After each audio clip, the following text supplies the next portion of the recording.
ठीक है ना। हाँ, chapter number 3 science 1 chemical reaction equation, typical chapter, ignored bye students, ignored by many students, not everyone, just because chemical reaction है, समझ नहीं आता है लिखना कैसा है क्या। और सबसे मोस्ट पेनफुल पार्ट होता है सर वो बैलेंसिंग है ना, वो बैलेंसिंग कोई किसी को आ जाती है किसी को नहीं आती, तो बड़ा पेनफुल पार्ट होता है, ठीक है ना। तो अब हम जब रिवीजन कर रहे हैं तो हम एग्ज़ाम ओरिएंटेड देखेंगे, तो हमें क्या क्या देखना है वो हमें समझना है, ठीक है। तो बहुत ज़्यादा आपको वो नहीं करना है, स्ट्रेस नहीं देना, जितना जितना बता रहा हूँ उतना उतना चैप्टर से पढ़ो। 70 से 80% क्वेश्चन इस चैप्टर के उसी से बनेंगे। सबसे पहली चीज़ आपको केमिकल रिएक्शन और इक्वेशन में पढ़ना है physical change and chemical change के बारे में। Physical change and chemical change, बहुत कट शॉर्ट में और जल्दी रिवाइज करवा रहा हूँ, ठीक है ना। 1 घंटे से भी कम का समय है हमारे पास आज। फिजिकल चेंज और केमिकल चेंज के बारे में पढ़ते हैं, ठीक है। फिजिकल चेंज में बेसिकली याद रखेंगे, इसमें जैसे कि नाम सजेस्ट कर रहा है, कंफ्यूज नहीं होना है, नाम सजेस्ट कर रहा है इसमें फिजिकली चेंज होगा, केमिकली चेंज नहीं होगा। इसका सबसे बेहतरीन और सबसे आसान एग्जाम्पल फिजिकल चेंज को याद रखने का क्या है, बर्फ़ का पानी में बनना। इसमें क्या हुआ, बर्फ़ लो या पानी लो, फार्मूला तो H2O ही रहेगा, है ना। पर वो चेंज हुआ, उसका स्टेट चेंज हुआ। बर्फ़ सॉलिड होता है, पानी लिक्विड होता है, तो सॉलिड से किस में चेंज हुआ, लिक्विड में, तो उसका फिजिकल चेंज तो हुआ ना, पर उसका क्या केमिकल कंपोजिशन चेंज हुआ, नहीं हुआ। तो ये कौन सा चेंज होता है, फिजिकल चेंज होता है, ठीक है ना। तो यहाँ पर एग्जाम्पल में याद रखेंगे फिजिकल चेंज बेसिकली कहते किसे, फिजिकल चेंज में हम क्या करते हैं, फिजिकल फॉर्म जो होगा उसका चेंज होगा, physical form will change, physical form will change, ये तो चेंज होगा, नॉट दी केमिकल कॉम्पोजिशन। यहाँ पर आपका केमिकल कॉम्पोजिशन चेंज नहीं होगा, ठीक है ना। तो आपका केमिकल कॉम्पोजिशन यहाँ पर चेंज नहीं होने वाला, सिर्फ और सिर्फ फिजिकल फॉर्म को हम चेंज करेंगे। बेस्ट एग्जांपल याद रखेंगे, कन्वर्जन ऑफ आइस, है ना, आप जो भी ले सकते हैं, ठीक है। Conversion of ice into water या water into ice, ice into water. फिर ये हो गया, समझ आ गया फिजिकल चेंज क्या होता है। अब आते हैं हम केमिकल चेंज पर। अब हम जब केमिकल चेंज में आते हैं, so it may happen that, पहले तो ये याद रहेगा कि इसमें केमिकल कॉम्पोजिशन क्या होगा, चेंज होगा, ठीक है ना। केमिकल कॉम्पोजिशन चेंज होगा and it may happen that उसका फिजिकल फॉर्म चेंज हो या फिजिकल फॉर्म उसका चेंज ना हो। जैसे कि एग्जांपल, बहुत कॉमन एग्जांपल हम केमिकल चेंज कर लेते हैं, आम का पकना। कैरी जो होती है आम में बदलती है, ऐसा तो नहीं होता ना, वो जिस शेप की होती है ऐसा तो नहीं होता, वो कैरी से आम में बदलती है तो पूरा राउंड हो जाती है, ऐसा तो नहीं होता। उसका फिजिकली फॉर्म चेंज होता है क्या, नहीं, पर केमिकली चेंज होता है ना। तो इसका एक बेस्ट एग्जाम्पल आप याद रखेंगे क्या है यहाँ पर, राइपनिंग ऑफ मैंगोज, का एग्जाम्पल आप याद रखेंगे, ठीक है ना। इसमें केमिकल कॉम्पोजिशन चेंज होगा। खाना पकाना एक केमिकल कॉम्पोजिशन है, ठीक है ना, जिसमें आप क्या करते हो, फॉर एग्जांपल आपने चावल ले लिया, चिकन ले लिया, मसाला ले लिया, गैस पे चढ़ा दिया, पर्टिकुलरली आपने उससे बिरयानी बना दी, ठीक है ना। चावल जिस तरह का अपीयरेंस था बेसिकली फिजिकली भी वो थोड़ा सा चेंज हुआ है, कुछ छोटा होगा कच्चे में, फिर क्या होगा, बड़ा हो जाएगा। चिकन भी पक के थोड़ा बहुत अलग दिखने लगेगा, हार्ड होगा, फिर कैसे हो जाएगा, सॉफ्ट हो जाएगा। तो यहाँ केमिकली तो चेंज हो ही रहा है, क्योंकि तीनों को मिलाकर टेस्ट कुछ बन रहा है और फिजिकल अपीयरेंस में भी क्या हो रहे हैं, चेंज आ रहे हैं। तो केमिकल कॉम्पोजिशन में केमिकल चेंज में केमिकल कॉम्पोजिशन तो चेंज होगा ही होगा, but sometimes may happen that physically वो चेंज हो या ना हो। बट फिजिकल चेंज में याद रखना हमेशा स्टेट उसका चेंज होगा ज़रूर। जैसे एक कांच है, कांच अगर नीचे गिर जाए, ठीक है ना, तो बताओ क्या वो फिजिकल चेंज है, नहीं, क्यों, क्योंकि उसका स्टेट तो चेंज ही नहीं हुआ। पहले सॉलिड था, अक्खा नीचे गिरा, सॉलिड ही है, ठीक है ना। अच्छा, दूध का दही में बनना क्या एक फिजिकल चेंज है, केमिकल चेंज है। फिजिकल, उसमें फिजिकल चेंज हो रहा है, नहीं हो रहा है, कुछ भी नहीं चेंज हो रहा है, पक्का हो रहा है ना। पर उसको हम किस में कंपेयर करते हैं, केमिकल चेंज में, क्योंकि केमिकली तो चेंज हो रहा है ना। जो केमिकली चेंज हो रहा है वो केमिकल चेंज में आ गया, जिसमें केमिकल चेंज नहीं हो रहा है। अब इसमें फिजिकली भी तो चेंज हो रहा है ना, दूध था जम के क्या हो गया, गाढ़ा, दही गाढ़ा होता है ना, दही बन गया, बराबर है ना। तो जिसमें केमिकली चेंज हो रहा है और फिजिकली भी चेंज हो रहा है, तो आप उसको केमिकल चेंज में ही लेंगे। समझ में आया, ये कन्फ्यूजन हमें दूर करना है, क्योंकि हम जब पढ़ते हैं तो हम ये नहीं डिफरेंशिएट कर पाते हैं कि भाई फिजिकली किस में चेंज कर रहे हैं और हम केमिकली किस में चेंज करें। तो एक मोटी बात है जो आपको याद रखनी है, और बाकी सारा और टेबल तो आपको बताइए। ठीक है ना। अब आते हैं हम ये क्या बोलते हैं, केमिकल वर्ड इक्वेशन को देखते हैं, केमिकल इक्वेशंस के बारे में पढ़ेंगे, ठीक है। अब जो ये केमिकल इक्वेशंस जो है हम उसको हम दो फॉर्म में लिख सकते हैं। एक तो हम उसको वर्ड के फॉर्म में लिख सकते हैं, ठीक है ना। वर्ड फॉर्म में क्या, what happens when hydrogen reacts with oxygen, water is form. What happens when zinc reacts with chloride, zinc chloride is form, right. तो ये वर्ड फॉर्म में होगा। जब हम यहाँ पर ऐसे लिखें, सपोज करो zinc is mixed with chlorine, ठीक है ना, zinc is mixed with chlorine, एक वर्ड फॉर्म हो गया। अब इसी को अगर हम सिंबॉलिक फॉर्म या उसके फॉर्म में लिखे, सिंबॉलिक फॉर्म में लिखने की कोशिश करें, तो इसका सिंबॉलिक फॉर्म क्या होगा बोलो, Zn 2, तो क्या बनेगा ZnCl2। बैलेंस कर लेंगे तो 2 यहाँ आएगा और 2 यहाँ आएगा, बराबर। ये 4 हो गया तो यहाँ पे 2 दे दो, बराबर है ना। अगर मैं यहाँ पर क्लोरीन ही ले लूँ खाली फॉर एग्जांपल, तो यहाँ पर कितना हो जाएगा, ये बैलेंस है अभी,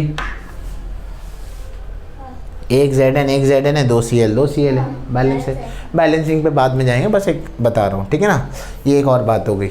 अब एक केमिकल रिएक्शन को लिखने का तरीका है, केमिकल रिएक्शन के हमेशा लेफ्ट साइड में जो लिखते हैं उसे क्या कहते हैं, रिएक्टेंट। राइट साइड में जो लिखते हैं क्या होता है, प्रोडक्ट। तो अगर हम तीसरी चीज़ देखें और बीच में क्या होता है, एरो, तो एरो के लेफ्ट साइड में जो होता है उसे हम कहते हैं रिएक्टेंट्स, ठीक है ना। और यहाँ जो होता है उसे क्या कहते हैं हम लोग, प्रोडक्ट्स, याद रहेगा। तो ये रिएक्टेंट्स हो गया, इस साइड रिएक्टेंट्स हो गया और इस साइड क्या होगा, प्रोडक्ट होगा। और ये एरो बताता है कि हम रिएक्टेंट से किस तरफ जा रहे हैं, प्रोडक्ट की तरफ जा रहे हैं, ठीक है। ये बात ये हमें पूछा जाता है हाँ, कि केमिकल रिएक्शन लिखने के रूल्स क्या है, तो उसमें से एक रूल ये है। दूसरा रूल ये है कि अगर कोई चीज़ को हम हीट करते हैं तो हम एरो के ऊपर क्या लिखते हैं, डेल्टा बनाते हैं। ये इसको ट्राइंगल मत पढ़ना, ये क्या है, डेल्टा, इसे कहते हैं डेल्टा। डेल्टा का मतलब क्या होता है, हीट करना। अगर मैं कोई चीज़ को हीट कर रहा हूँ तो वहाँ डेल्टा लिख सकता हूँ, ठीक है ना। एक बात याद रहेगी, मतलब मैं इसके अंदर हीट को क्या कर रहा हूँ, डाल रहा हूँ। खाना पका रहा हूँ तो चावल के अंदर हीट को डाल रहा हूँ, बराबर है। पर अगर कोई रिएक्शन, अब जैसे चावल पका लिए, हीट आ गई अंदर, ढक्कन हटाऊंगा तो क्या होगा, हीट बाहर निकलेगी। तो जब हीट बाहर निकलती है तब हम रिएक्शन में प्रोडक्ट की तरफ प्लस हीट करके दिखाएंगे लिखकर, बराबर। इतनी बात समझे। तो ये भी एक चीज़ याद रखनी है। इसके अलावा अगर किसी रिएक्शन में हम कैटलिस्ट का इस्तेमाल कर रहे हैं या एक पर्टिकुलर टेम्परेचर पर कर रहे हैं, कैटलिस्ट का मतलब क्या होता है, ऐसे सब्सटेंसेस जो रिएक्शन को क्या कर दें, फास्ट कर दें। आपने वो कहावत सुनी है, आग में घी डालना। क्या होता है, जैसे तुम्हारी कोई शिकायत लग रही है और तुम्हारे भाई बहन ने अम्मी को और बोल दिया तुम्हारे, तो आग में घी डालना होगा, फिर तुम्हें और मार पड़ेगी। तो आग में घी डालते तो क्या होगा, आग और तेज रहेगी, है ना, उसका रिएक्शन क्या हो जाएगा, फास्ट। तो वहाँ पर घी किसका काम करिए, कैटलिस्ट का। तो कैटलिस्ट उन चीज़ों को कहते हैं जो रिएक्शन को क्या करेगी, फास्ट करेगी। तो पर वो रिएक्शन में पार्टिसिपेट नहीं करती। तो अगर कोई रिएक्शन हम लिख रहे हैं और उसमें हम कोई कैटलिस्ट को ऐड कर रहे हैं तो हम एरो के ऊपर उसको लिखेंगे। या कोई रिएक्शन कोई पर्टिकुलर टेम्परेचर पर ही हो रहा है, फॉर एग्जाम्पल मैं लोहे को पिघला रहा हूँ, लोहे को पिघलाने का लगभग जहाँ तक मुझे याद है वो 1009 डिग्री सेल्सियस पर कुछ पिघलता है। तो मुझे उस पर्टिकुलर टेम्परेचर को यहाँ पर क्या करना पड़ेगा, मेंशन करना पड़ेगा, ठीक है। तो एरो के ऊपर सिर्फ हीट नहीं लिखी जाती, हीट के अलावा आप कैटलिस्ट भी लिख सकते हो और टेम्परेचर भी लिख सकते हैं। इसके अलावा ये सबसे इंपॉर्टेंट बात है, आपको रूल के लिए भी याद रखनी है। और जब आप रिएक्शन अगर एग्जाम में अटेम्प्ट करें, आपने इतनी हिम्मत करी कि मैं रिएक्शन लिख कर आऊँगी या आऊँगा एग्जाम में, तो आपको ये बात ज़रूर याद रखनी है। जैसे कि हम कंस्ट्रक्शन करते हैं तो ट्राइंगल के ऊपर नाम ज़रूर लिखते हैं, तो आपको रिएक्टेंट या प्रोडक्ट जो भी होगा उसका स्टेट लिखना बहुत ज़रूरी है। मतलब सॉलिड रहेगा तो आप S लिखेंगे, लिक्विड रहेगा तो आप L लिखेंगे, गैस रहेगा तो आप G लिखेंगे, और एक्वेस सोल्यूशन रहेगा AQ। By the way aqueous किसे कहते हैं, एक्वेस क्या होता है, एक्वेस बताओ बोल तो दिए कि हाँ है, बताओ तो ना। वाटर रहेगा तो वाटर लिखूंगा मैं, है ना। एक्वेस क्या होता है, सुनो ध्यान से सुनो। किसी भी चीज़ के अंदर, जैसे कि ये पानी है, अभी तो खालिश पानी है, ठीक है ना, पर अभी ये फिल्टर का है, फिर भी इसमें कुछ ना कुछ तो इम्प्योरिटी तो होगी। थोड़ी देर के लिए उसको छोड़ दे, सपोज करो ये पानी और नमक है, इसमें ज़्यादा मात्रा में क्या है, पानी, कम मात्रा में क्या है, नमक। तो किसी भी इसको ओवरऑल बोलेंगे सोल्यूशन, क्या बोलेंगे, सोल्यूशन। नींबू पानी भी एक सोल्यूशन है, ठीक है। हाँ, तो कोई भी सोल्यूशन के दो हिस्से होते हैं, ध्यान सुनना, कोई भी सोल्यूशन के कितने हिस्से होते हैं? दो। एक होता है सॉल्यूट, दूसरा होता है सॉल्वेंट। क्या बोला? Solute, solvent. सॉल्यूट मतलब उस सोल्यूशन के अंदर जो कम मात्रा में, इसमें कम मात्रा में क्या है? नमक, तो उसका क्या हो गया? सॉल्यूट। और सॉल्वेंट जो ज़्यादा मात्रा में है, यानी इसमें सॉल्वेंट क्या है? वाटर। वाटर, समझ आया? तो एक्वस सोल्यूशन ऐसे सोल्यूशन होते हैं जिनका सॉल्वेंट क्या होता है? वाटर। क्या? नहीं समझे, बताता हूँ। मतलब अगर कोई सोल्यूशन आप बना रहे, सपोज करो मैंने वाटर के अंदर क्लोरीन को मिला है, वाटर के अंदर क्या मिला है? क्लोरीन को। तो इसके अंदर क्लोरीन तो है, पर क्लोरीन ना सॉलिड है, ना लिक्विड है, ना गैस है। क्यों? क्लोरीन जितना उससे कई ज़्यादा क्या है यहाँ पर? वाटर है। तो ये एक्वस क्लोरीन का सोल्यूशन हुआ, समझ में? अगर कोई बोलेगा क्लोरीन है तो मेरे को मालूम है इसमें वाटर नहीं है। अगर कोई कहेगा कि ये एक्वस सोल्यूशन ऑफ क्लोरीन है, तो इसका मतलब क्या? इसमें क्लोरीन कम और पानी ज़्यादा है। समझ में आया? तो एक्वस अक्सर बच्चों को नहीं मालूम होता है, जहाँ पर आपका सॉल्वेंट क्या होगा? वाटर। सॉल्वेंट का मतलब क्या होता है? जो ज़्यादा मात्रा में, हाँ, जो ज़्यादा मात्रा में हो, समझ गए? वो आपका सॉल्वेंट है। और सॉल्यूट जो कम मात्रा में हो, जो कम, देखो हमें हिंदी अभी तक याद है, मात्रा में हो। ठीक है, क्या बात है, ठीक है। कभी कभी हम लोग अपनी भी तारीफ़ कर लेते हैं। हाँ, जो कम मात्रा में है वो सॉल्यूट है, जो ज़्यादा मात्रा में वो क्या है? सॉल्वेंट है। ठीक है, इतनी बात याद रहेगी। तो जब भी हम लिखते हैं तो ये लिखते हैं। एक और एक चीज़ हम लिखते हैं, हम जब कोई भी गैस इवॉल्व होता है तो उसको अप एरो से बताएंगे, मतलब ऐसे बाहर निकल गया। मतलब फॉर एग्जांपल हमने कोई रिएक्शन किया और उसमें H2 गैस निकल गया, तो अगर हमने यहाँ ये एरो बनाया, मतलब उस रिएक्शन में से H2 गैस क्या होगा? बाहर निकलेगा। एक भी है जो डबल डिस्प्लेसमेंट रिएक्शन की पहचान है। अगर डबल डिस्प्लेसमेंट रिएक्शन कोई पूछ ले कि रिएक्शन कौन सा है और ये वाला उल्टा वाला एरो मिल गया, तो याद रखना वो डबल डिस्प्लेसमेंट रिएक्शन होगा। फिर से बोल रहा हूँ, अगर कोई रिएक्शन लिखा आपको आएगा ना, इसके अंदर टाइप्स ऑफ रिएक्शन अभी हम पढ़ेंगे, तो उसके अंदर अगर कोई आपको पूछ ले कि ये वाला रिएक्शन कौन सा है, तो डबल एरो, नीचे वाला एरो ही बताता है वो डबल डिस्प्लेसमेंट है। यहाँ पर अगर नीचे वाला, ऊपर वाला एरो तो गैस बताता है जो ऊपर जाएगी, तो नीचे वाला एरो क्या बताएगा? जो नीचे जाएगा। अब रिएक्शन में नीचे कहाँ जाएगा?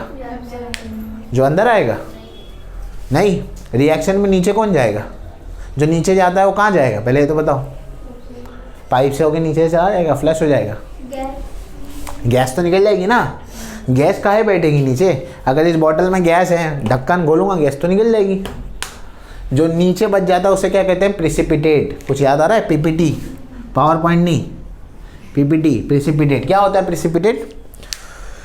साधारणतः सरल सा एग्जाम्पल लेते हैं। हमने एक ग्लास लिया, उसमें 1 चम्मच नमक मिलाया, घोला, घुल गया। दूसरा चम्मच मिलाने की कोशिश करी, खूब घोला, घुल गया। अब ग्लास के अंदर जो वाटर के मॉलिक्यूल के बीच की जगह थी सब फिल हो गई है।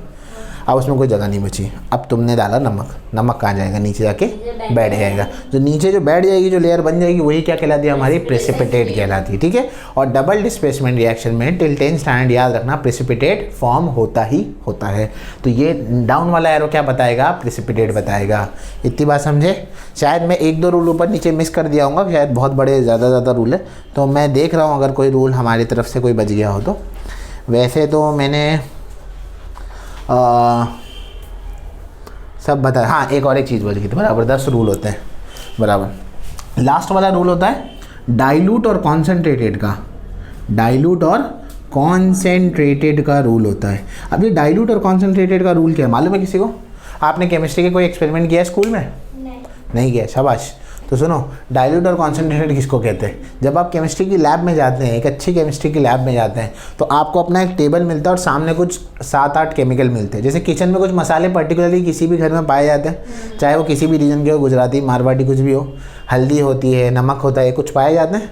वैसे कुछ केमिकल्स आपके रैक पे रखे होंगे, रैक जिस पे आप शेल्फ पे रखते हैं, तो केमिस्ट्री में हम उसे रैक कहते हैं। तो आपके रैक पर कुछ केमिकल्स रखे होंगे। वो जितने भी केमिकल्स कॉलेज लेवल पर, 11-12 लेवल पर दिए जाते हैं आपको, वो उसके अंदर पानी नहीं मिला होता, पानी मिला होता है। मतलब क्यों पानी मिला होता है? क्योंकि कोई एसिड इतना तेज़ होता है कि हाथ पे गिर जाए तो हाथ क्या हो जाए? जल जाए। तो जिस केमिकल के अंदर पानी मिला होगा, प्योर केमिकल नहीं होगा, तो उसे हम क्या कहेंगे? डाइल्यूट। और जिसके अंदर कुछ भी पानी नहीं मिला होगा वो क्या होगा? कॉन्सेंट्रेटेड। समझ में आया? जैसे कि चाशनी होती है, उसको हाई-फाई इंग्लिश में चाशनी तो नहीं बोलेंगे, वो कॉन्सेंट्रेटेड शुगर सिरप होती है। कैसे? चाशनी कैसे बनती है? हाँ, अपन खूब गर्म करते, खूब गर्म, इतना गर्म करते कि पानी को पूरा क्या कर देते, सोख देते ऑलमोस्ट, है ना। सिर्फ क्या बचता है, शुगर। इसीलिए उसमें पानी बचाएंगे तो क्या हो गया, वो कॉन्सेंट्रेटेड हो गया। तो जिस चीज़ में पानी बिल्कुल नहीं है वो क्या हो जाएगा, कॉन्सेंट्रेटेड। पर आप डाइल्यूट को एक्वस से वो नहीं कर लेना।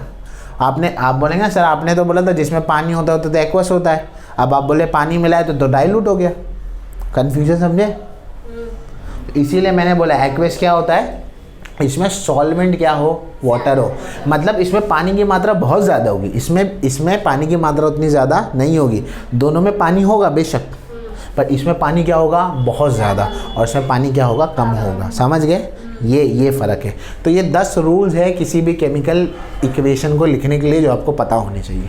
ठीक है ना? कुछ लिखना है तो लिख लो, मैं 2 मिनट पॉज कर देता हूँ। वैसे तो इस साल डू यू नो वाला सेगमेंट ओमिट है, पर जो पेज नंबर 33 पर है ना, वो आप एक चीज़ याद रखो। डू यू नो में लिखा है, देखो, silver nitrate is used in voter zinc, मिला? डू यू नो में लिखा है वोटर जिंक, वो जो लोग वोट दे के आते हैं, अभी तो आप नहीं देते होंगे, छोटे 18 साल के नहीं है ना आप लोग, तो यहाँ पे ऐसे इंक लगाते हैं, ठीक है ना। तो वो जो वोटर जिंक होती है वो, ठीक है, और जो वोटर जिंक होती है हमेशा पूछा जाता है वो किससे क्या होता है, सिल्वर नाइट्रेट, AgNO3 जो है वो उससे बनता है। ठीक है ना, इतनी बात आपको याद रखनी है यहाँ से, ये एक इम्पॉर्टेंट चीज़ है आपके लिए। अच्छा, हाँ, अब आते हैं बैलेंसिंग पर रिएक्शन की। अब जब रिएक्शन की बैलेंसिंग की बात करें, अच्छा मुझे ये बताओ कि आप क्या तरीका लेते हो बैलेंस करने के लिए? बैलेंस करने के लिए आप क्या तरीका लेते हो? आप रैंडमली बैलेंस करना शुरू कर देते हो, फिर जैसे उठाया सामने देखा ये पहला वाला है, चलो इसको बैलेंस करते। कुछ बच्चे टेबल बना के बैलेंस करते हैं, जैसे कि आपको सिखाया गया होगा स्कूल में या कहीं पर भी, तो आप वैसे बैलेंस करते हो यूजुअली, है ना, ऐसे आपका बैलेंसिंग होता है। तो क्या वैसे ही बैलेंसिंग करना चाहिए या कोई और एक स्ट्रक्चर्ड अप्रोच होना चाहिए?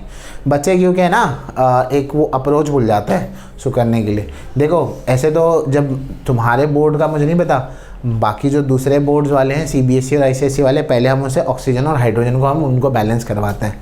वैसे तो इतनी बड़ी बात नहीं, हो जाता है। आप लोगों के जो किताब में जो रिएक्शन दिया उससे एक छोटा सा एनालिसिस करके बताता हूँ, आप सबसे बहुत ध्यान सुनना, शायद अगर ये बात समझ आ गई तो बैलेंसिंग फटाफट कर लोगे। बहुत ध्यान सुनना है बात। बैलेंसिंग स्टार्ट कहाँ से करोगे? जिसमें नंबर ऑफ एटॉम सबसे ज़्यादा है, वहाँ से बैलेंसिंग स्टार्ट करो। मैं बताता हूँ क्या बोलने की कोशिश कर रहा हूँ मैं।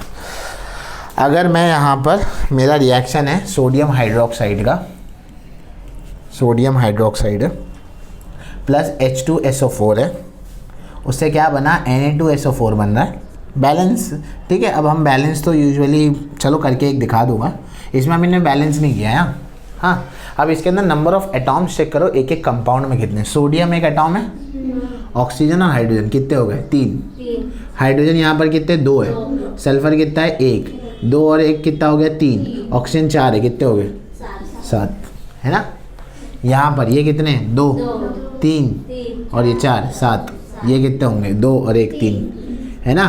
तो अब दोनों 7 7 है, तो चाहे तो किसी से भी बैलेंस शुरू कर दो। ज़्यादातर अगर ऐसे टाई हो जाए तो आप यूजुअली, कोई रूल नहीं है, फिर से बोलता हूँ कोई रूल नहीं है, यूजुअली आप प्रोडक्ट के साइड से बैलेंस करना शुरू करो तो आपका बैलेंसिंग ये हो जाएगा, जल्दी हो जाएगा। अब चाहो तो स्टेप बाय स्टेप हम कर सकते हैं, मतलब डब्बा बनाएंगे, लिखेंगे कि Na है, O है, H है। अब और कभी कभी रिएक्शन को बैलेंस करने से पहले देख भी लो कि वो बैलेंस है या नहीं। कभी कभी ऑलरेडी बैलेंस होता है और हम लगे पड़े होते हैं कि चलो बैलेंस करते हैं, तो बैलेंस होगा तो कहाँ से बैलेंस करोगे?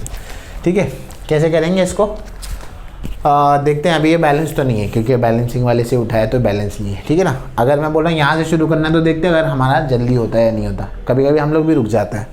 हाँ, तो यहाँ पर 2 सोडियम है, यहाँ कितने सोडियम है, 1, और तो कोई सोडियम है नहीं, तो ये 2 है, तो ऑब्वियसली इसको तो 2 देना ही पड़ेगा, है ना। इससे तो 2 देना ही पड़ेगा, तो हमने इसे 2 दे दिया। पर ये 2 देने पर हुआ क्या, ये 2 देने पर ये हो गया। अब हाइड्रोजन गिनो, यहाँ कितने, 2, सॉरी ऑक्सीजन गिनो कितने हैं, 2 और ये 4, कितने हो गए, 6 ऑक्सीजन हो गए। अब यहाँ कितने ऑक्सीजन है वो गिनते हैं, 4, और यहाँ एक कितना है, 1, तो 5 हो गए। अब ये हाँ, अगर हमने तो सपोज करो मैं यहाँ 2 लगा देता हूँ, यहाँ पर 2 लगा देता हूँ। हाँ, अब ये हो गया। अब कितने ऑक्सीजन हो गए, 2 और ये 4, 6 हो गए। यहाँ 4 और 2 कितने हो गए, 6 हो गए। अब हाइड्रोजन गिनो, 2 हाइड्रोजन और 2 हाइड्रोजन, 4 हाइड्रोजन। यहाँ पर भी कितने हाइड्रोजन है, 4। सल्फर कितने? ये 6 का 4 4 ही है ना, ये 4, ये 2, ये 2 इंटू H2 और ये H2, 4 हो गए ना। सल्फर कितना है? 1 और 1 है, और बाकी सब बैलेंस है। हाँ हो गया, बैलेंसिंग हो गया। समझे? कहाँ से शुरू करने का? जिसमें सबसे ज़्यादा नंबर ऑफ एटॉम्स हो वहाँ से शुरू करो। ऑक्सीजन हाइड्रोजन को हमेशा जल्दी बैलेंस करने की कोशिश करो अगर हो सके तो। समझे? बैलेंसिंग की टिप याद रखो, और जितने रिएक्शन दिए हैं इस चैप्टर में सबके सब लिखो और बैलेंस कर डालो। एक बार बैलेंस कर लिए बैलेंसिंग आ जाएगा, बहुत बड़ी चीज़ नहीं है। It's just a simple multiplication and division. ठीक है, अभी 11th में जाओगे ना, जब केमिस्ट्री पढ़ोगे ना, तो बैलेंसिंग बहुत ऊंचे दर्जे का आएगा। अभी हम जैसे 4 से करते हैं, इससे करते हैं, 11th में जाके 3/2 से भी करेंगे, 1/4 से भी करेंगे। ठीक है, इस चैप्टर में आप रेडॉक्स रिएक्शन पढ़ते हो ना, एक रिएक्शन, अगले साल केमिस्ट्री में आपको उसके ऊपर पूरा एक चैप्टर है, रेडॉक्स रिएक्शन। ठीक है ना, चलो। हाँ ठीक है, हाँ नहीं, इम्पोर्टेंस बता रहा हूँ कि अगर छोड़ोगे तो क्या होगा। ठीक है, तो ये हो गया बैलेंसिंग। तो ये बैलेंसिंग खत्म हो गया हमारे यहाँ पर। तो ये बैलेंसिंग होने के बाद अब जो है, अब हम देखेंगे यहाँ पर टाइप्स ऑफ केमिकल रिएक्शन। ठीक है ना, अब टाइप्स ऑफ केमिकल रिएक्शन मैं AB के फॉर्म में पहले बता देता हूँ। Types of chemical reactions. ठीक है, केमिकल रिएक्शंस के टाइप्स क्या है वो देखते हैं। तो ये क्या केमिकल रिएक्शन और क्या केमिकल रिएक्शन के टाइप होने चाहिए वो। पहला रिएक्शन है कॉम्बिनेशन रिएक्शन। कॉम्बिनेशन का मतलब क्या है? कंबाइन करना। कंबाइन कैसे होगा? जब 2 रहेंगे, 2 का 1 होगा, 2 का क्या होगा? 1। यानी कि अगर A + B है और वो मिलकर क्या बन गया? AB, हो गया ना कॉम्बिनेशन रिएक्शन। कॉम्बिनेशन, ठीक है, ये कॉम्बिनेशन रिएक्शन है। ठीक है, इसका विपरीत क्या होता है? नहीं, कंबशन नहीं, डीकम्पोजिशन रिएक्शन। डीकम्पोजिशन रिएक्शन में क्या करोगे? आपके पास हाँ एक रिएक्टेंट है, उससे क्या कर देंगे हम? 2 प्रोडक्ट को डिकम्पोज कर दिया ना, इसको क्या कर दिया? तोड़ दिया। ये 2 का 1 बनाए थे, ये 1 का क्या बना रहे? 2। तो ये क्या बनेगा? Decomposition reaction. तुम सोचोगे ये रिएक्शन कौन से लिख रहे हैं सर, ये तो किताब में है ही नहीं। ये मैं एग्जाम्पल दे रहा हूँ, A और B कोई भी एलिमेंट हो सकता है, इन जनरल फॉर्म बता रहा हूँ उसका। ठीक है ना, इतना समझ गए? तो कॉम्बिनेशन डीकम्पोजिशन हो गया। फिर तीसरा है डिस्प्लेसमेंट रिएक्शन। ये डिस्प्लेसमेंट रिएक्शन में क्या होता है? अगर AB में AB + C है और मैंने ये इसके साथ आ गया, ये ऐसे समझ लो A और B का बॉन्ड है फेविकॉल वाला। ठीक है ना, हाँ जुड़े हैं। हाँ C आ गया, इसने इसमें दरार डाल दी। अब बोला भाई B को बोला तू अपने पास आ जा, A बेचारा अकेला हो गया। तो ये क्या हो गया? Displacement reaction. डिस और प्लेसमेंट, B का प्लेसमेंट अलग हो गया। B पहले किसके साथ था? A के साथ था, अब किसके साथ आ गया? C के साथ आ गया। तो ये कौन सा रिएक्शन हो गया? Displacement reaction. Displacement reaction. अरे बात समझ में आ रही है? ठीक है ना, ओके। अब चौथा रिएक्शन डबल डिस्प्लेसमेंट रिएक्शन। एक नहीं, 2 चीज़ों को डिस्प्लेस करोगे तो क्या होगा बोलो? AB + CD है, ठीक है ना, तो AC + BD, तो ये क्या होगा? Double displacement reaction. ठीक है ना, सो ये आपका डबल डिस्प्लेसमेंट रिएक्शन है। सबके एक एक एग्जाम्पल देखते हैं तो समझ में आएगा आप लोगों को कि किसका क्या है। ठीक है, डिस्प्लेसमेंट रिएक्शन से हम देखेंगे, सॉरी कॉम्बिनेशन रिएक्शन से देखेंगे हम लोग। जैसे यहाँ पर दिया है कॉम्बिनेशन रिएक्शन के लिए पहला एग्जाम्पल है अमोनिया। अब आपको याद रखना पड़ेगा कि ये अमोनिया होता है। ये क्या आपका? अमोनिया है। कुछ आपको चीज़ें याद रखनी पड़ेगी। देखो HCl क्या होता है? Hydrochloric acid. Hydrochloric acid. H2SO4 क्या होता है? Sulphuric acid.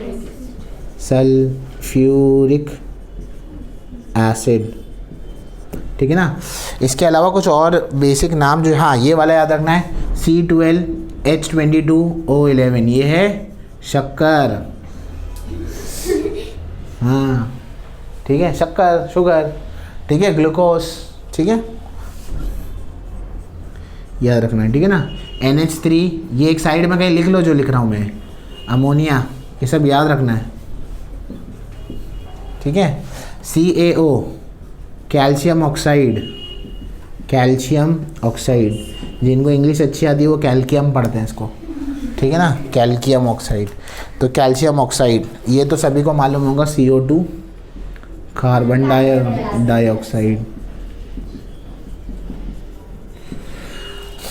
इसके अलावा जो और इम्पोर्टेंट है, हाँ, CaOH2 कैल्शियम हाइड्रोक्साइड, ये नाम याद रखने हैं आपको, कैल्शियम हाइड्रो ऑक्साइड, तो ये है कैल्शियम हाइड्रोक्साइड, ठीक है।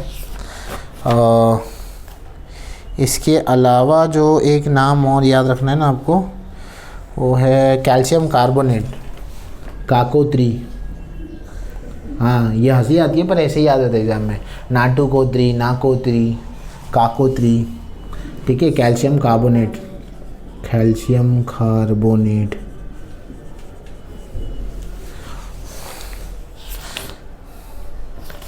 ये CuSO4, कार्बन कार्बोनेट।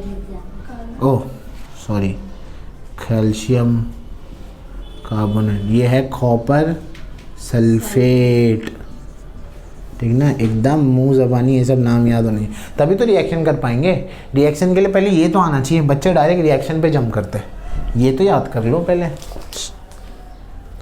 Fe माने आयन, आयरन नहीं बोलने का, ठीक है ना, आयन। Pb माने लेड, है ना।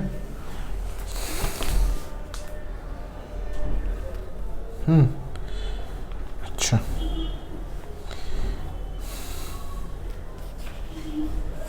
ठीक है, लिख लिए। अच्छा पहले लिख लो, पोस्ट करता हूँ। तो ये लिखने के बाद अब हम पहला एग्जाम्पल जो है किताब में से उसी का ही लेंगे। पहला एग्जाम्पल हमारे पास है डिस्प्लेसमेंट रिएक्शन है, कॉम्बिनेशन रिएक्शन है, सॉरी। NH3 प्लस क्या है, HCl यानी कि हाइड्रोक्लोरिक एसिड। इन सबको मिला लो तो क्या बनेगा, NH4Cl, ठीक है ना। आपको ये लिखना ज़रूरी है कि ये क्या है, सॉलिड है, HCl क्या है, गैस है, और अमोनिया भी क्या है, गैस है। दो गैस को मिलाकर क्या बना रहे हो, सॉलिड बना रहे हो, ठीक है। इसका नाम क्या है, हाइड्रोक्लोरिक एसिड नाम है इसका, ठीक है ना, हाइड्रोक्लोरिक एसिड नाम है। और ये क्या है, अमोनियम क्लोराइड है, ये अमोनियम क्लोराइड, ठीक है। तो यहाँ पर दो प्रोडक्ट थे, A और B मिलाकर क्या बना, AB। तो कौन सा रिएक्शन हो गया, कॉम्बिनेशन रिएक्शन। एग्जाम में अक्सर बार कॉम्बिनेशन रिएक्शन का एग्जाम्पल नहीं पूछता, 1 मार्क के लिए बोलता है कि डिफाइन कर दो कॉम्बिनेशन रिएक्शन, या तो रिएक्शंस दिए होंगे और पूछेगा कि पहचानो कि इसमें से कॉम्बिनेशन रिएक्शन कौन सा है या बाकी रिएक्शंस कौन से हैं। अच्छा, अगर हाँ, रिएक्शन सब सही है, स्टेप गलत लिख दिया उसका तो मार्क्स कटेगा।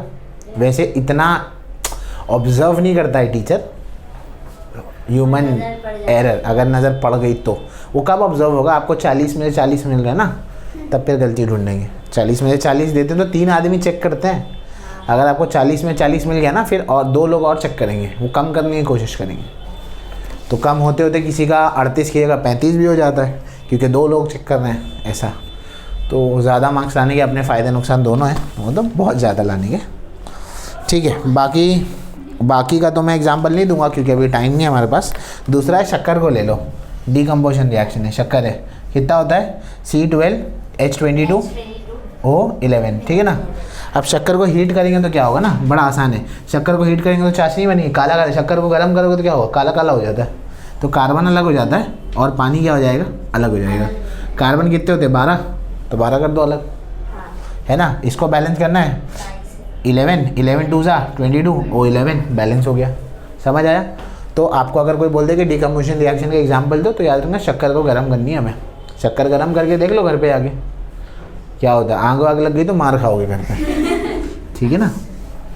फिर हाँ, नहीं बच्चे कर लेते हैं घर जाके, फिर हमें फ़ोन आता है, बोले सर क्या बोल रहे थे क्लास में, अब क्या ही बोले थे, ठीक है। अब डिस्प्लेसमेंट रिएक्शन का एग्जांपल है CuSO4 प्लस Fe। अच्छा, डिस्प्लेसमेंट रिएक्शन का वो क्या है, डेफिनेशन क्या है, हाँ, reaction in which in which the place of the less reactive ion हाँ, is taken by the more more reactive reactive ion ion, is called a displacement है ना। लेस रिएक्टिव आयन को मोर रिएक्टिव उससे क्या कर दो, displace कर दो, ठीक है। तो ये हो जाएगा CuSO4 प्लस Fe है, तो ये हो जाएगा FeSO4 प्लस Cu। तो इससे क्या समझे, कौन ज़्यादा रिएक्टिव है कौन कम रिएक्टिव है, आयन ज्यादा reactive है, हाँ। copper कम reactive। ये मोर रिएक्टिव है, तो एग्जाम में पूछ लेता है कि इनमें से कौन ज़्यादा रिएक्टिव है कौन कम रिएक्टिव है। तो हमने तो इक्वेशन किया है ना, तो हमें याद आना चाहिए, वरना पीरियोडिक टेबल अगर थोड़ा बहुत याद है तो ये मोर रिएक्टिव है और ये क्या है, लेस रिएक्टिव है, ठीक है ना। तो इस रिएक्शन से दो चीज़ें मालूम पड़ती है, एक तो वो डिस्प्लेसमेंट रिएक्शन है वो, और आयन और कॉपर में रिएक्टिव ज़्यादा कौन है। आपको एग्जाम में क्वेश्चन आ सकता है कि ये एलिमेंट है, बताओ कि कौन ज़्यादा रिएक्टिव है और कौन कम रिएक्टिव है, ठीक है ना। चलो अब ये तो हो गया हमारा ये। अब चौथा जो है वो डबल डिस्प्लेसमेंट रिएक्शन है। डबल डिस्प्लेसमेंट रिएक्शन का यहाँ पर एग्जाम्पल नहीं दिया हुआ है किताब में, तो बस स्टेटमेंट दिया हुआ है और वो बहुत बड़ा हो जाता है लिखने में, तो उसकी जगह ये एग्जाम्पल ले लो, CuSO4 + ZnCl2 का एग्जाम्पल ले लो। तो ये बनेगा CuCl2 + ZnSO4, ठीक है ना। ये एग्जाम्पल लिख लो याद से कि डबल डिस्प्लेसमेंट रिएक्शन का आसान एग्जाम्पल है, ठीक है। बैलेंस कर लेना उसको, ठीक है। अब इसके अलावा जो हमारे पास और रिएक्शंस हैं, इनके अलावा जो रिएक्शंस हैं वो कौन से रिएक्शंस हैं? एंडोथर्मिक रिएक्शन है, एंडोथर्मिक और एक्सोथर्मिक रिएक्शन है, ठीक है ना। ये सब तो हमको मालूम ही है। एंडोथर्मिक में हीट क्या होगी? एब्जॉर्ब होगी। एक्सोथर्मिक में हीट क्या होगी? इवॉल्व होगी, ठीक है ना। आपको कुछ कोई ना कोई दो एग्जाम्पल्स याद रखने हैं। एंडोथर्मिक के लिए एग्जाम्पल दिया है काको3 का, कैल्शियम कार्बोनेट को हीट करेंगे तो हीट यहाँ पर क्या हो रही है? एब्जॉर्ब हो रही है, तो ये क्या बनेगा? Calcium oxide plus carbon dioxide. इसके अलावा इसका एग्जाम्पल एक्सोथर्मिक का CaO + H2O, तो यहाँ पर जो होगा कैल्शियम हाइड्रोक्साइड होगा और प्लस क्या होगा? हीट बाहर आएगी। ये कौन सा वाला है मालूम है ना? एग्जाम्पल गांव में जो होता है कलर करने के लिए, उनके पास एशियन पेंट्स नहीं होता, एशियन पेंट्स बर्जर पेंट्स नहीं होता उनके, इसके दीवारें मखमली बनाई जाए, या वॉलपेपर नहीं लगाते लोग, है ना। ये है ना ऐड में ये होता है, आपकी दीवारें मखमली हो या सन से रिफ्लेक्ट। वहाँ पहले, अब शायद होता होगा, पहले नहीं होता था। क्या करते थे मालूम है? पहाड़ पे बड़ा सा एक चूने का पत्थर मिलता है, पहाड़ पे ऐसे पत्थर होते हैं, ठीक है ना। वो चूने के जो पत्थर होते हैं वो कैल्शियम ऑक्साइड के होते हैं, ठीक है। अब वो लोग क्या करते हैं मालूम है? ड्रम होता है ना, ड्रम में पानी लेते हैं ना, उसमें बड़ा पत्थर ला के डाल देते हैं। अब वो चूना जो होता है ना पानी में उबलता है, तो हीट क्या होगी? बाहर होगी, रिलीज़ होगी। तो वही हीट क्या होती है? यहाँ पर रिलीज़ होती है। तो ये कौन सा प्रोसेस हुआ? एक्सोथर्मिक। याद रहेगा क्या? हीट के लिए एरो। चलो ठीक है, नहीं ये गैस नहीं है ना, ठीक है ना। सिर्फ गैस रहेगी तो बनाना, हीट रहेगी तो खाली दिखाना, ठीक है। बनाओ मत कुछ भी, हाँ ठीक है। तो ये हो गया एंडोथर्मिक और एक्सोथर्मिक रिएक्शंस के एग्जाम्पल। तो यहाँ पर overall types of chemical reaction हमारा क्या होता है? ख़त्म होता है, ठीक है। बात इतनी समझ गए? अच्छा, अब आते हैं और एक इम्पॉर्टेंट पार्ट पर, ठीक है। तो ये इतना पार्ट हो गया ना, मैं ये पार्ट को मिटा लेता हूँ। ये पार्ट लिख लिया ना, ठीक है। वैसे तो तुम लोग उससे लिख सकते हो, नहीं आया तो हाँ। तो ये हो गया। मैं ज़्यादा दिन PPT बनाने को प्रेफर नहीं करता कि मैं PPT से बेहतर है आपको किताब से ही पढ़ाऊँ, ठीक है। और उतना समय भी नहीं होता, सही कहूँ तो। ओके, अब रेट ऑफ केमिकल रिएक्शन पर आते हैं। किसी भी केमिकल रिएक्शन का रेट किस पर डिपेंड होता है? रेट का मतलब क्या है? उसका टाइम। हाँ, कितने टाइम में वो क्या हो रहा है? पूरा हो रहा है। कितना फास्ट या स्लो होगा, तो ठीक है। तो इसके अंदर कुछ तीन चार चीज़ें, 5 चीज़ें। पहला है नेचर ऑफ रिएक्टेंट के बारे में। नेचर ऑफ रिएक्टेंट के बारे में क्या है? नेचर ऑफ रिएक्टेंट के बारे में यहाँ पर। अब ये नेचर ऑफ रिएक्टेंट क्या है बेसिकली? अब बाय नेचर कुछ एलिमेंट्स ऐसे होते हैं जो ज़्यादा रिएक्टिव होते हैं, और बाय नेचर कुछ एलिमेंट्स ऐसे होते हैं जो कम रिएक्टिव होते हैं। जैसे कि कल हमने अगर पीरियोडिक टेबल पढ़ा था तो हमने देखा कि लास्ट ग्रुप के जो एलिमेंट्स होते हैं वो तो रिएक्ट ही नहीं करते, तो by nature they are no reactive, ठीक है। उसी में हमने एग्जाम्पल देखा था क्लोरीन का। क्लोरीन हाईली रिएक्टिव है, क्यों? क्योंकि क्लोरीन का एटॉमिक नंबर कितना था? 17। लास्ट शेल में कितने इलेक्ट्रॉन है? 7। ऑक्टेट कंप्लीट करने के लिए 1 चाहिए। तो बाय नेचर कुछ एलिमेंट्स ज़्यादा रिएक्टिव होते हैं और कुछ एलिमेंट्स क्या होते हैं? कम रिएक्टिव होते हैं। तो इसीलिए रेट ऑफ रिएक्शन किस पर डिपेंड करता है? नेचर ऑफ रिएक्टेंट पर डिपेंड करता है कि एलिमेंट कितना ज़्यादा रिएक्टिव है और कितना ज़्यादा रिएक्टिव नहीं है। यहाँ पर एग्जाम्पल दिया है इसका, on reaction of both aluminium and zinc with dilute hydrochloric acid H2 gas is liberated. But यहाँ पर ये याद रखना, जब उसने बोला है कि एल्यूमिनियम को हाइड्रोक्लोरिक एसिड से रिएक्ट करवा लो और जिंक को हाइड्रोक्लोरिक एसिड से रिएक्ट करवा लो, दोनों से कॉमन चीज़ मिलेगी कि H2 गैस तो इवॉल्व होगा। बट अगर आप पीरियोडिक टेबल या पीरियोडिसिटी के हिसाब से जाएंगे तो एल्यूमिनियम क्या होता है? ज़्यादा रिएक्टिव होता है जिंक से। याद रखना, MCQ में पूछ सकता है, टेक्स्ट बुक में मेंशन है तो पूछ लेगा कि एल्यूमिनियम और जिंक में कौन ज़्यादा रिएक्टिव है, ठीक है ना। दूसरा है ऑब्वियस सी बात है, साइज ऑफ पार्टिकल पे डिपेंड करेगा। साइज ऑफ पार्टिकल का मतलब क्या है, पार्टिकल का साइज कितना छोटा है कितना बड़ा है। अरे बड़ा वाला पार्टिकल लोगे तो ज़्यादा रिएक्शन जल्दी होगा ना, जितना पार्टिकल छोटा होगा रिएक्शन भी क्या होगा तो ना स्लो हो सकता है। तो पार्टिकल के वजन पर डिपेंड करता है, मतलब हाँ क्वांटिटी पर, ठीक है ना, बेसिक चीज़ है तो उसको इतना एलॉबरेट नहीं करूँगा, 2-4 लाइन है तुम पढ़ सकते हो उसको, ठीक है।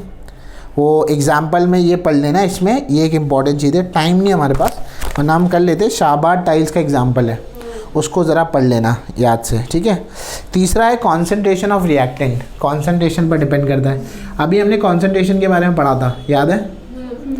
कोई चीज़ या तो डाइल्यूट होती है या तो कॉन्सेंट्रेटेड होती है। अगर वो कॉन्सेंट्रेटेड होगा तो ऑब्वियसली जल्दी रिएक्ट करेगा, डाइल्यूट होगा तो कम रिएक्ट करेगा। जैसे कि अगर हमने केरोसिन में पानी मिला दिया, बहुत ज़्यादा पानी मिला दिया तो आग लगेगी नहीं केरोसिन में, ठीक है ना। राशन वाले करते हैं, ठीक है। पहले टाइम में गैस जब इतना उपलब्धि नहीं थी गैस की तब भी तो बहुत लोग तब भी घासलेट का इस्तेमाल बहुत हाई लेवल पर होता था, तब ये राशन वाले जो है कर लेते थे ताकि क्वांटिटी बढ़ जाए। और चौथा दिया है टेम्परेचर पर, ये भी मैं ज़्यादा एक्सप्लेन नहीं करूँगा क्योंकि टेम्परेचर के बारे में ऑब्वियसली आपको मालूम है, किसी चीज़ में टेम्परेचर बढ़ा देंगे तो उसको एनर्जी क्या मिल जाएगी ज़्यादा, तो रेट ऑफ रिएक्शन में क्या हो जाएगा फास्ट।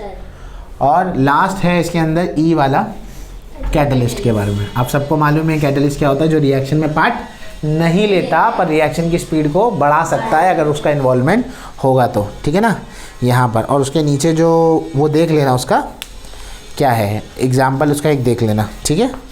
ये हो गया। अब इसके अलावा जो हमें पढ़ना है, ये तो नेचर ऑफ रिएक्टेंट और रेट ऑफ केमिकल रिएक्शंस की बात हो गई, ठीक है ना। ये आपको वीडियो रहेगा तो इतना फिक्र मत करो, अगर वो छूट जाएगा आपका लिखना तो आप वीडियो को पॉज करके देख लेना ना। उसमें ऑक्सीडेशन एंड रिडक्शन है, ये 2 तरह के रिएक्शन है, बहुत इंपॉर्टेंट है आगे फ्यूचर के लिए भी और आपको पूछे भी जाता है, ठीक है। अच्छा, ऑक्सीडेशन, रिडक्शन और एक रेडॉक्स रिएक्शन। रेडॉक्स रिएक्शन भी है ना आप लोगों को, हाँ। सो ऑक्सीडेशन, ऑक्सी और डेशन यानी ऑक्सीजन का एडिशन। जब किसी भी रिएक्शन में ऑक्सीजन ऐड होगा तो क्या कहेंगे उसे, ऑक्सीडेशन। याद रहेगा इतनी बात। या किसी भी रिएक्शन से इलेक्ट्रॉन का निकलना, क्या बोला, इलेक्ट्रॉन का निकल जाना। इलेक्ट्रॉन के निकलने को बोलते हैं इलेक्ट्रोपॉजिटिविटी। ये थोड़ा सा नया है आपके लिए, पर अगर मतलब जिन्होंने 11वीं पढ़ाई है तो वो बता सकता है आपको। तो यहाँ पर होता है इलेक्ट्रोपॉजिटिविटी, मैं इसको समझाऊंगा आगे थोड़ा सा, ठीक है ना। इलेक्ट्रोपॉजिटिविटी या हाइड्रोजन का रिमूव हो जाना। अगर हाइड्रोजन निकल भी जाए तब भी क्या है, ऑक्सीडेशन। याद रखना, सिर्फ ऑक्सीजन का ऐड होना ही नहीं होता, हाइड्रोजन का निकल जाना भी हो सकता है। रिडक्शन में हाइड्रोजन का ऐड होना। इलेक्ट्रोपॉजिटिविटी थी यहाँ पर इलेक्ट्रोनेगेटिविटी है। यहाँ पर यानी कि इलेक्ट्रॉन क्या होंगे, एक्सेप्ट होंगे, वहाँ पर इलेक्ट्रॉन क्या होंगे, डोनेट होंगे। और यहाँ पर हाइड्रोजन ऑक्सीजन का रिमूव हो जाना, ये भी किस में आता है, और रिडक्शन में आता है, याद रहेगा। और अगर किसी रिएक्शन में ऑक्सीडेशन और रिडक्शन दोनों साथ में होते हैं तो उसे हम क्या कहते हैं, रेडॉक्स रिएक्शन कहते हैं, ठीक है ना, याद रहेगा, ठीक है। तो काफ़ी सारे एग्जाम्पल नीचे आपको दिए हुए हैं ऑक्सीडेशन और रिडक्शन के, आप उसको देख सकते हैं। खाद नंबर अगर आपको टफ लगे तो आज पेज नंबर 42 का रिएक्शन आप अवॉइड कर सकते हैं, एग्जाम में यूजुअली बहुत कम पूछा जाता है और काफ़ी बड़ा रिएक्शन है, ठीक है। तो ये होने के बाद अब जो है ये ऑक्सीडेशन और रिडॉक्स रिएक्शन तो चलो हो जाएगा, आप उसको कर भी लेंगे। अब मैं कुछ देख रहा हूँ यहाँ पर, पेज नंबर 43 को ध्यान से पढ़ लेना। वहाँ पर जो वनस्पति घी का एक रिएक्शन है वो इम्पॉर्टेंट है, मतलब वो जो दिया हुआ है। यूजुअली हमारा मतलब टाइम की थोड़ी सी किल्लत है तो हम नहीं करें, बट ये आपको देखना है। पेज नंबर 43 को स्किप मत करना, इंपॉर्टेंट है। मैंने बताया नहीं है पर वो इम्पॉर्टेंट ज़रूर है, मैंने सिर्फ एक झलक दिया आपको। अब आपके पास 2 लास्ट के कॉन्सेप्ट है, इसको कतई छोड़ना मत, ठीक है ना। ऐसी चीज़ें एग्जाम में जो एप्लीकेशन बेस्ड होती है ना थोड़ी बहुत, वो ज़रा पूछी जाती है। एक है कोरोजन, ठीक है ना। कोरोजन किसे कहते हैं, हाँ जंग लग जाता है, बट 10th स्टैंडर्ड के लेवल पर हम डीप में क्या पढ़ते हैं इसके बारे में, सिर्फ जंग लग गया। एग्जाम में आएगा कोरोजन तो बोले जंग लग गया, नहीं क्या बोलोगे, बहुत ज़्यादा जंग लग गया था। Moisture and react on it and जब- gradually destroy the metal. जब लोखंड हवा के कांटेक्ट में आता है तो वो उसकी लेयर पर एक परत बनाता है, वही परत को हम क्या कहते हैं, रस्ट कहते हैं। ठीक है, रस्ट का फॉर्मूला क्या है, ये हमेशा पूछा जाता है, Fe2O3 3.x H2O। ठीक है ना, डॉट माने यहाँ पर मल्टीप्लाई नहीं है, यहाँ पर क्या है, उतने नंबर ऑफ पानी के मॉलिक्यूल होंगे वहाँ पर। ठीक है, अच्छा सुनो, यहाँ पर है ना, देखो ये जो रस्ट का फॉर्मूला है मैं पहले लिख देता हूँ। कोरोजन जो है हमारे पास, रस्ट पर्टिकुलरली हम जब आयन की बात करते हैं तो हम रस्ट की बात करते हैं। अब मेटलर्जी जब हम पढ़ेंगे तो रस्ट अलग पढ़ेंगे, कोरोजन अलग पढ़ेंगे, टिनिंग अलग पढ़ेंगे, सब अलग पढ़ेंगे। ठीक है ना, अभी हम रस्ट की बात करें। रस्ट का फॉर्मूला क्या है, Fe2O3.xH2O। ठीक है, तो ये आपका फॉर्मूला हो गया रस्ट का। ठीक है, इतनी बात याद रहेगी। अच्छा, इसके अलावा यहाँ पर एक एक्सपेरिमेंट है, कौन सा, टेस्ट ट्यूब के अंदर वो एक नेल डाला हुआ है ना, वो नेल डाला हुआ है, तो इसके क्वेश्चन आंसर्स रिलेटेड, इसके जो क्वेश्चन आंसर्स है वो कर लेना। एक सोल्यूशन में डाला हुआ है, वो नेल के ऊपर कलर चढ़ जाता है, तो नेल के ऊपर जो कलर आ जाता है वो कौन सा एलिमेंट होता है, वो सब पूछा जाता है। ये सुपर डुपर इंपॉर्टेंट है। कितना पढ़ना है सिर्फ इसमें, ये पार्ट दिख रहा है, ये पार्ट, इतना पार्ट पढ़ना है पहले से लेके यहाँ पर। रिएक्शन नहीं बोल रहा हूँ, खाली रीड कर लेना। मतलब एक कीड़े को तुम ऑयली लेयर में डाले, एक सॉल्टेड सोल्यूशन में, एक एयर में डाले हो, एक में कैल्शियम क्लोराइड डाले हो।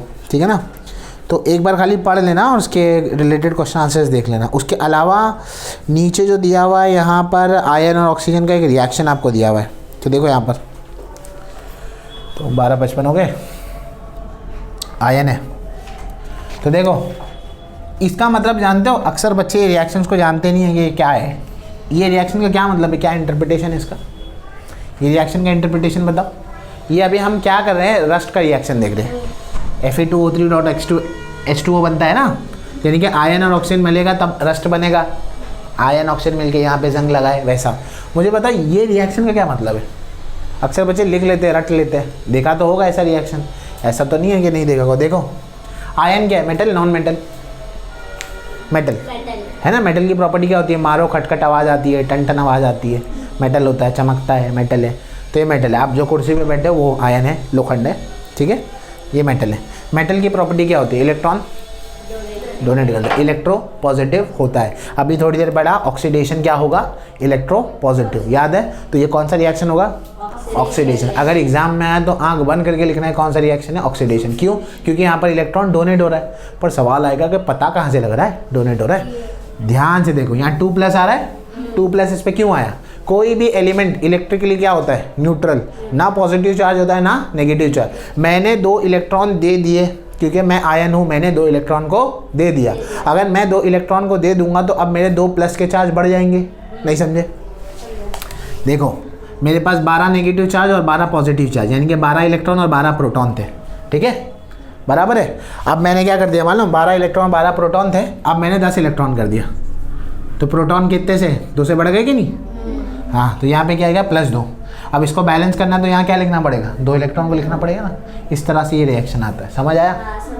ये भी न्यूट्रल है, ये भी न्यूट्रल है, अगर ओवरऑल देखा, समझे। ऐसे रिएक्शन ये लिखा जाता है।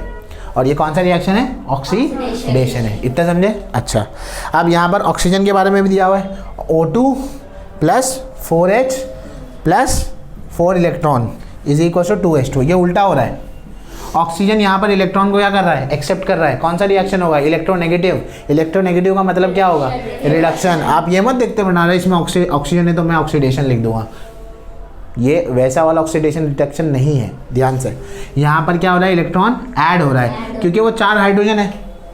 ऑक्सीजन अपने आप को सेटिस्फाई करने की कोशिश कर रहा है, अपने आप को सेटिस्फाई करने की कोशिश करने के लिए वो 4 हाइड्रोजन को बुला रहा है। तो 4 इलेक्ट्रॉन क्या ले रहा है, एक्स्ट्रा ले रहा है। तो 4 इलेक्ट्रॉन यहाँ ऐड होंगे तब जाके H2O क्या बनेगा, न्यूट्रल बनेगा। तो ये वाला कौन सा रिएक्शन हुआ, ऑक्सीडेशन। ये वाला कौन सा रिएक्शन हुआ, रिडक्शन। और ये दोनों साथ में होंगे, इसीलिए जब ये बनेगा तो ये कौन सा रिएक्शन है, रेडॉक्स रिएक्शन है। समझ रहे हैं ये बात। ठीक है, दो चीज़ जो आपको इसमें पढ़नी है, एक ये याद रहेगा, टेस्ट ट्यूब और कीले वाला, ये जरूर पढ़े। अच्छा, एक और एक कॉन्सेप्ट बाकी है, रैंसिडिटी का। रैंसिडिटी किसे कहते हैं, एग्जाम में ये 2 मार्क के लिए 3 मार्क के लिए क्वेश्चन आ जाता है कि रैंसिडिटी किसे कहते हैं। अगर आपकी मम्मी ने कभी सपोज करो मछली बनाई, मच्छी बना दी है, सपोज करो पकौड़े तल दिए, तेल बच गया, उसमें कोई दूसरी चीज़ बना दी तो दूसरी चीज़ में उसकी थोड़ी सी स्मेल आने लगती है। या आपने कोई चीज़ को बहुत दिन तक रख दिया हो, अब उसका डब्बा खोल के निकालोगे तो अलग तरह की क्या होती है, स्मेल आती है। तो फूड में जो फॉल स्मेल या फॉल ओडोर आती है, ओडोर माने स्मेल आती है, जब आप कोई चीज़ को लंबे समय के लिए रख देते हो, खासकर तेल को, तो वो चीज़ को हम क्या कहते हैं, रैंसिड कहते हैं। क्योंकि वो तेल है ना आपस में रह के ना जम जाता है और आपस में एक बॉन्ड बना लेता है, और जब हम उसको गर्म करते हैं ना तो वो बॉन्ड टूटते हैं, और बॉन्ड जब टूटते हैं तो एक तरह की हमें क्या मिलती है, स्मेल मिलती है वहाँ से। तो ये क्या होता है आपका रैंसिडिटी, जब कोई चीज़ को आप लॉन्ग टर्म के लिए रख दें। तो रैंसिडिटी भी एग्जाम में पूछा जाता है, पढ़ना है, ठीक है।